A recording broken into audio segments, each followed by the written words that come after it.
पुढचे 2-3 येणारे लेक्चर हे इंटिग्रेशन ऑफ जुनागड हैदराबाद, त्याच्यामध्ये हैदराबादमध्ये पोलो मिशन केलं गेलं, जुनागडमध्ये प्लेबिसाइड करण्यात आला.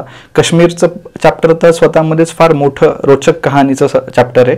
तर काश्मीरला आपल्याला अजून 2-3 दिवस लागतील तो तिथपर्यंत जायला, आणि काश्मीरची कहाणी आर्टिकल 370 सोबत कसं कनेक्टेड आहे याबद्दलची आपल्याला पूर्णतः माहिती त्या सिरीजमधून घ्यायची आहे.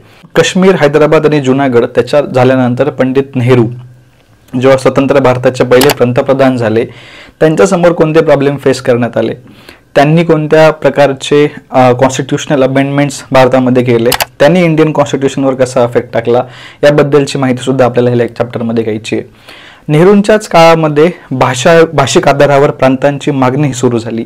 त्या मागणीला इंडियन गव्हर्नमेंट, इंडियन पार्लमेंटचा काय स्टँड होता, नेहरूंचा त्यामध्ये पर्सनली काय स्टँड होता, काश्मीर चॅप्टरमध्ये नेहरूंचं कनेक्शन काय होतं, शेख अब्दुल्ला जे नेहरूंचे मित्र मानले जातात त्याबद्दलची रजाकार संघटन जे हैदराबादमध्ये होतं, अशा प्रकारच्या प्रत्येक टर्म्सला आपल्याला त्या नेहरूंच्या चॅप्टरमध्ये बघायचं आहे.